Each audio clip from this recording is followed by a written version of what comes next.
Hey there Stampers, Susan here with Pumpkin Hill Stampers.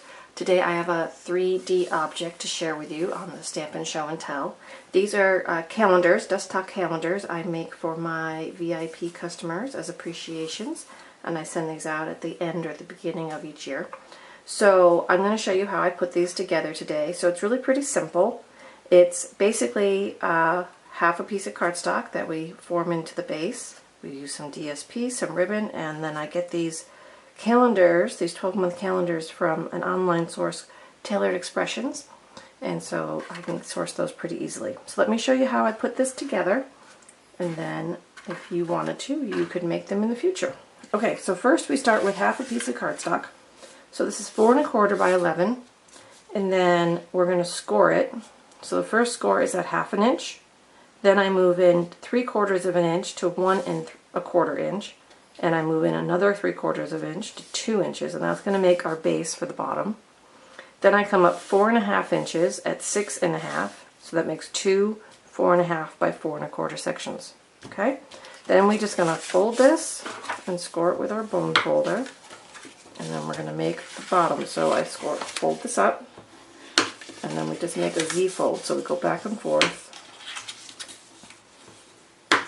Just like that. Now I'm using sticky strip because I have a whole bunch of it from before it retired a few years back, but now we've got tearing tape, so whichever strong adhesive you have in your stash, you want to use a strong adhesive so it holds this base together.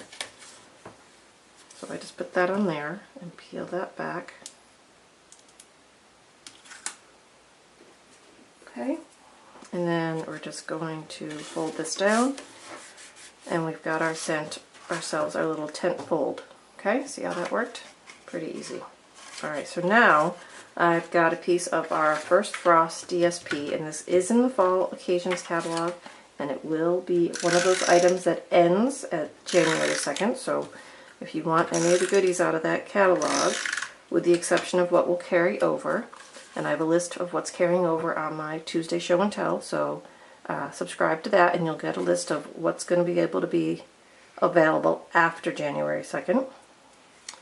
So I cut that down for the front, and then I've got my calendar. So again, I've got that sticky strip on the back. So just peel that up, and I'm going to position this on here,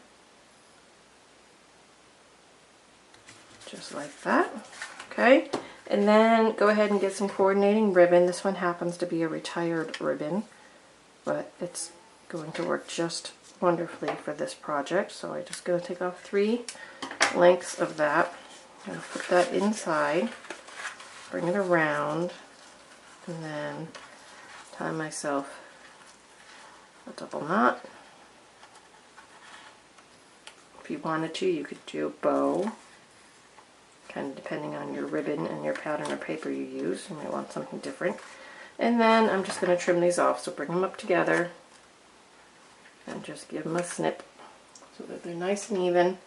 And there we go, we've got our completed project. So I hope you enjoyed the show and tell today, maybe learned something new and different that you hadn't done before. And remember, all the instructions, dimensions, folding, scoring instructions will be on the tutorial, which is available through the Show and Tell News, which comes out on Tuesdays, so subscribe below. And I'd love thumbs up or comments below. Don't forget you can subscribe to me here so you don't miss out on any future videos. And I hope you have a wonderful day. Thanks so much, and do some fun stamping. Bye-bye.